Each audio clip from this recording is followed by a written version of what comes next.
বিশ্বের বুকে বাংলার মুখ যারা চিনিয়েছেন, বুক চিতিয়ে তুলে ধরেছেন লাল সবুজ পতাকা। বাংলাদেশকে যারা চিনিয়েছেন নবরূপে, পাখির পাখায় উড়িয়ে দিয়েছেন বাংলা নামের দেশটিকে।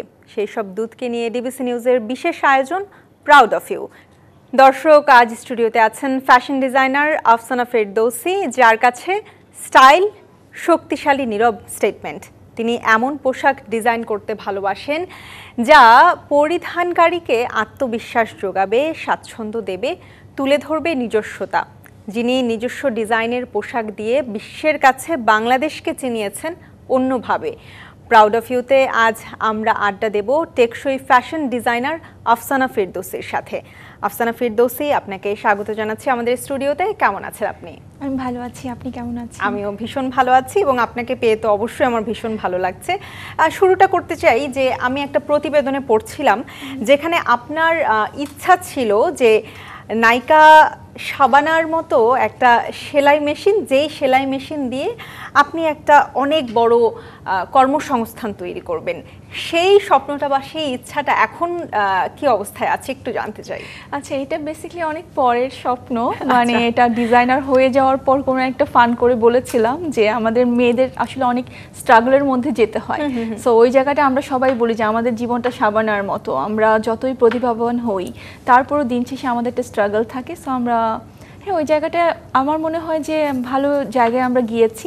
বাংলাদেশ, আমরা যেখানে একজন ম্যানুফ্যাকচারিং কান্ট্রি হিসেবে বহির্বিশ্বে পরিচয় পেয়েছি, বাট আজকে আমরা ডিজাইন ইন বাংলাদেশে যাচ্ছি, মেড ইন বাংলাদেশ থেকে।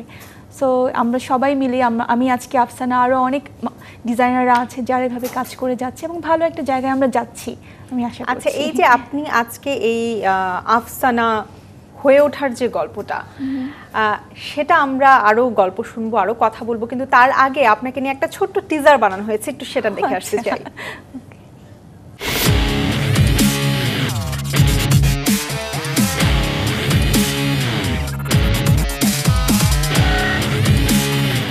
আমার জীবনের এমন একটা পর্যায় যেখানে আমি ভাবতে শিখেছি যে না, আমাকে একজন ডিজাইনার হয়ে বাংলাদেশকে রিপ্রেজেন্ট করতে হবে।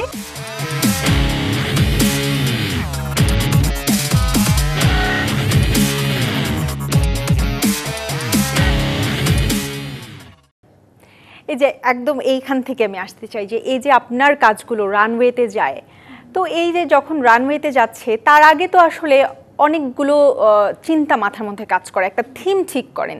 এই যে এই থিমটা আসলে কিভাবে ঠিক করেন? থিমটা ঠিক করার পরেই তো আসলে বাদবাকি কাজগুলো সামনে এগিয়ে যায়, তো থিমটা আসলে কিভাবে ঠিক করেন? আমি সবসময় বলি যে আমরা ফ্যাশন ডিজাইনার, আমরা সবাই শিল্পী, আর শিল্পীরা কখনো ট্রেন্ড ফলো করে না, তারা ট্রেন্ড তৈরি করে। সো আমার ক্ষেত্রে থিম হয় কখনো, অবশ্যই আমি প্রকৃতিকে অনেক ভালোবাসি, আমার থিমের মধ্যে সেটা অনেক প্রায়োরিটি পায়, বাট অনেক সময় সমসাময়িক ইস্যুগুলোকেও আমার থিমে চলে আসে। সো এটা আসলে একজন শিল্পী মানুষের, আমি এই মুহূর্তে বলতে পারবো না এখন কি থিম নিয়ে আমি কাজ করতে পারবো, কারণ শিল্পী মন তো একটু অন্যরকম, কখন কিভাবে আমরা কোথায় আমরা ইন্সপিরেশন পেয়ে যাবো আমরা জানি না, এভাবে আমরা খুঁজে নিই। বাট যেটা হয় যে অ্যাজ এ ডিজাইনাররা যেভাবে আমরা বিভিন্ন অন্য দেশ বা অন্য কালচারের ট্রেন্ডগুলোকে ফলো করি, সেক্ষেত্রে আমি সেটা করি না। আমি আমার নিজের ট্রেন্ড তৈরি করি এবং সেটারই একটা ছাপ বাংলাদেশে ফেলতে চাই যে এটাও একটা ফ্যাশন হতে পারে, এই সাবজেক্টটা নিয়েও আমরা কাজ করতে পারি। আচ্ছা, এই যে আজকে আপনি যে পোশাকটা পরে আছেন, আমি দেখতে পাচ্ছি যে এখানে একটা টেক্সট লেখা আছে। এই থিমটা কিভাবে বা কেন এই থিমটা মাথায় আসলো, বা কি লেখা আছে আসলে? এটা আমাদের জাতীয় সঙ্গীতের একটা সেন্টেন্স, ওমা আমি নয়ন জলে ভাসি। এটার রিজন হচ্ছে যে আমি যেই বাংলাদেশকে ছোটবেলায় বইয়ের মধ্যে অথবা আমাদের বিভিন্ন চলচ্চিত্র গানের মধ্যে আমি দেখেছি, সেই বাংলাদেশটা আমার কাছে মনে হচ্ছে আমরা হারিয়ে ফেলেছি। আমাদের মধ্যে মনুষ্যত্ব কমে গিয়েছে, আমাদের নদী মারা যাচ্ছে, আমাদের গাছ কাটা হচ্ছে। সব থেকে বড় জিনিস হচ্ছে যে প্রকৃতি আর মানুষের মধ্যে যে একটা বন্ধন ছিল, সেটা এখন অনেক ছিন্নতা হয়ে গেছে। তো সেই জায়গাতে ওমা আমি নয়ন জলে ভাসি মানে যে আমি আমার সেই পুরাতন বাংলা, যে বাংলা সুন্দর সুজলা সফলা যে বাংলাকে আমরা চিন্তা করি, সেই বাংলাটাকে আমি খুঁজে পাচ্ছি না। এই জন্য আমাদের নয়ন হচ্ছে জলে ভরে যাচ্ছে। কিন্তু আমরা এটাও আশা করি যে আমরা যদি এখনও প্রত্যেকটা মানুষ তার নিজ নিজ জায়গা থেকে নিজের দেশকে ভালোবাসে, ছোট ছোট জিনিস থেকে তো বড় কিছু হয়, হয়তো বা এই কথাটা তখন আর থাকবে না। আচ্ছা, এই যে ফ্যাশন ডিজাইনার এবং টেকসই ফ্যাশন ডিজাইনার দুটোর মধ্যে নিশ্চয়ই পার্থক্য আছে, এবং আপনি চুজ করলেন আসলে টেকসই ফ্যাশন ডিজাইনার, কিভাবে, কেন? আচ্ছা, অনেস্টলি যেটি সত্যিকারভাবে বলি যে যখন আমি পড়াশোনা শুরু করেছি তখন এই বিষয় সম্বন্ধে আমার ধারণা ছিল না। একদম আমার ইউনিভার্সিটির শেষের দিকে আমি একটা কম্পিটিশনে পার্টিসিপেট করি, এসডিসি ইন্টারন্যাশনাল ডিজাইন কম্পিটিশন, যেখানে আমাদের থিম ছিল রিডিউস, রিউজ, রিসাইকেল। এবং ওই প্রথমেই কিন্তু আমি আমাদের সাস্টেনেবল ফ্যাশন নিয়ে আমার জানা হয়, সেটা নিয়ে রিসার্চ করা হয়। ওটা করতে গিয়ে দেখলাম যে আমাদের এই পোশাক ইন্ডাস্ট্রির জন্য আমাদের পৃথিবীর অনেক ক্ষতি হচ্ছে। স্পেশালি একটা ছোট্ট উদাহরণ দিই যে আমাদের যে বুড়িগঙ্গা নদী আজকে দেখেন এটা পুরো কালো, এটার একটা বড় অবদান কিন্তু আমাদের এই গার্মেন্টস ইন্ডাস্ট্রির ডাইং প্রসেস অ্যান্ড টেনারি আছে, সব কিছু মিলে আমাদের নদী মারা যাচ্ছে।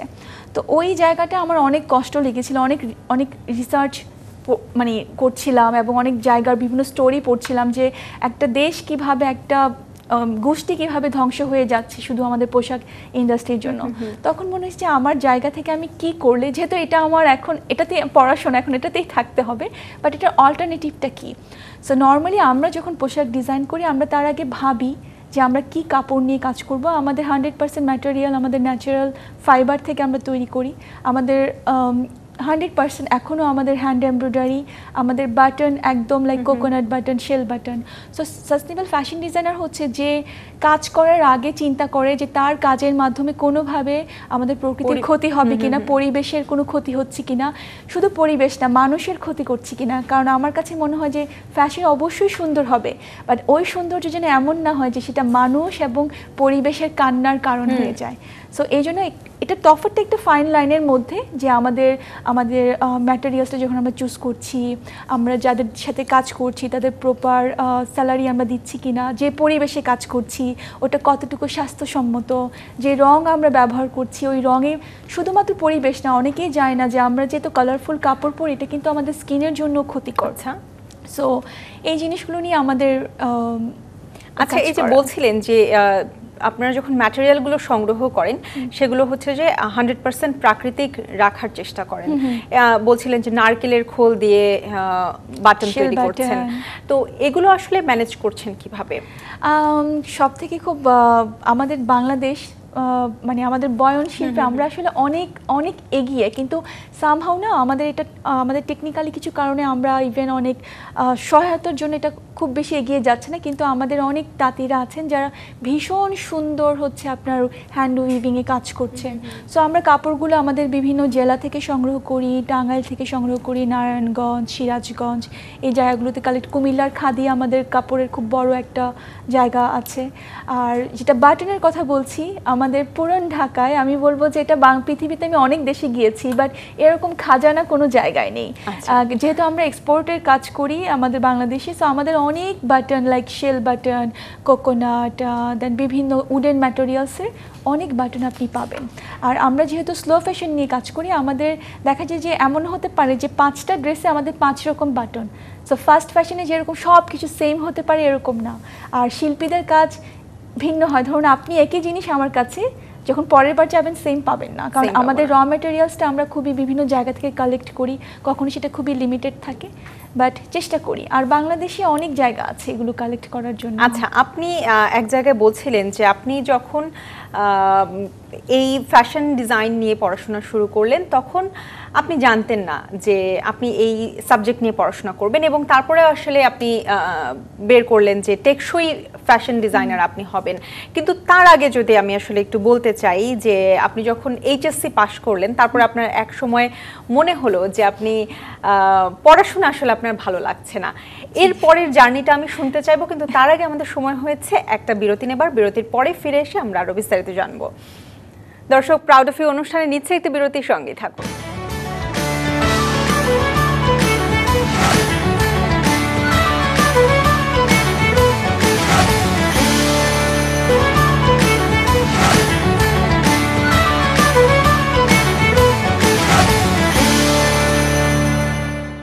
স্বাগত আরেকবার প্রাউড অফ ইউ অনুষ্ঠানে। আমাদের আজকে স্টুডিওতে আছেন টেকসই ফ্যাশন ডিজাইনার আফসানা ফিরদৌসী।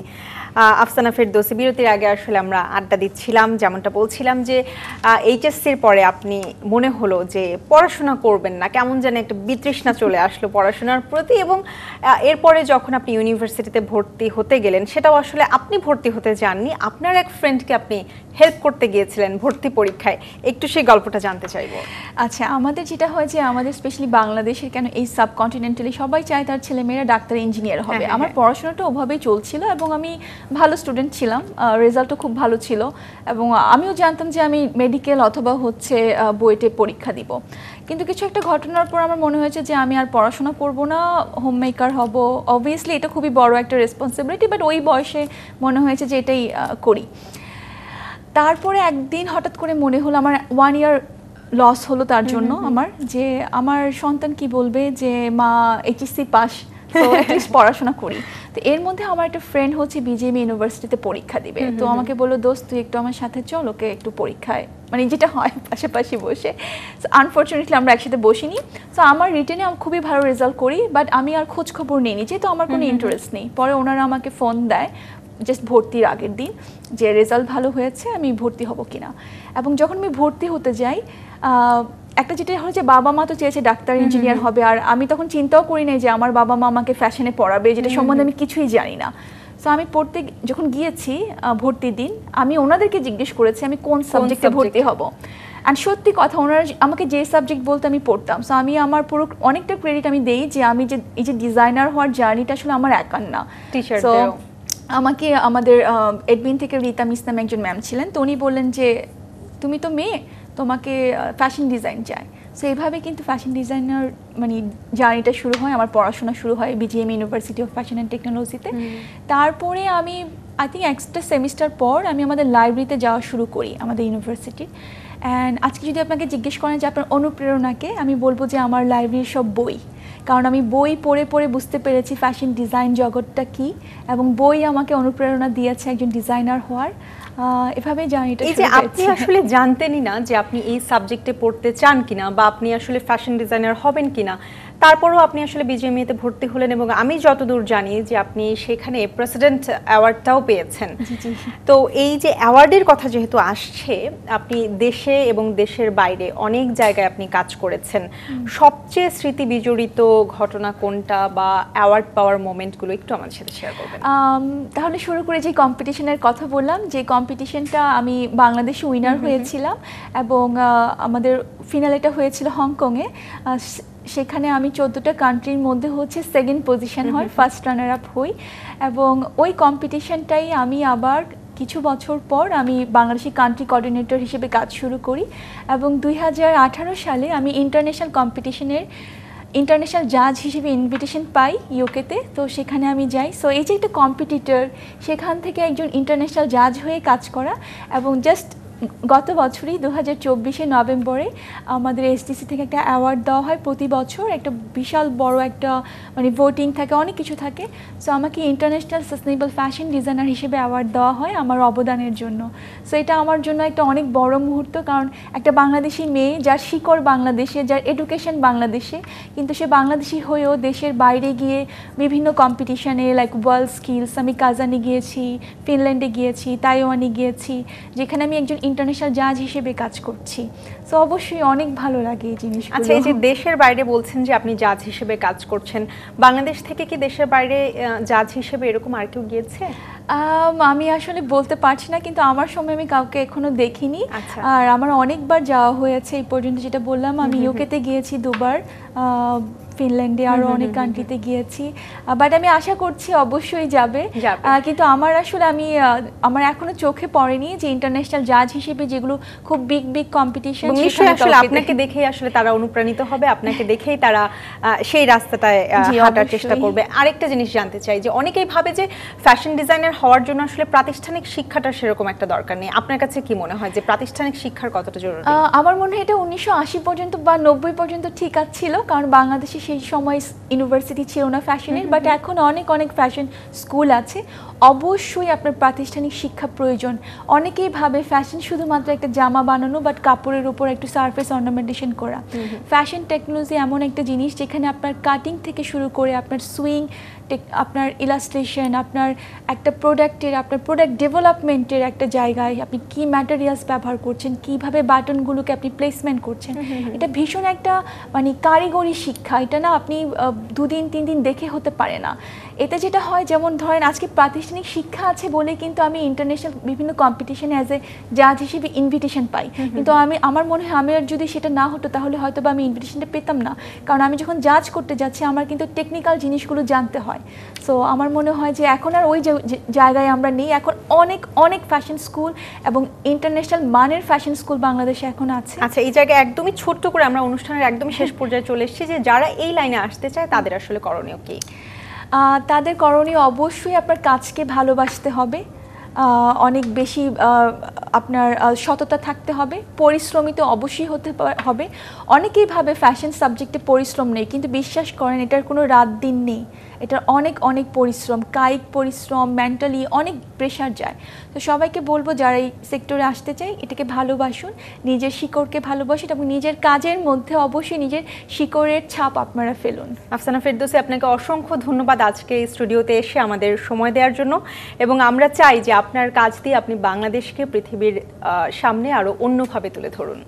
আপনাকেও ধন্যবাদ এবং ডিবিসিকেও ধন্যবাদ যে আমাকে আজকে আপনারা আপনাদের সুন্দর একটা আয়োজনে ইনভাইট করেছেন। আমি বিশ্বাস করি যে আপনাদের এই আয়োজনের মাধ্যমে বাংলাদেশে অনেক তরুণরা নতুন করে স্বপ্ন দেখার একটা অনুভূতি, তাদের মধ্যে অনুপ্রেরণা তৈরি হবে। অসংখ্য ধন্যবাদ। প্রাউড অফ ইউ অনুষ্ঠান থেকে আজকের মতো বিদায় নিচ্ছি। ডিবিসির সঙ্গে থাকুন। সবাইকে ধন্যবাদ।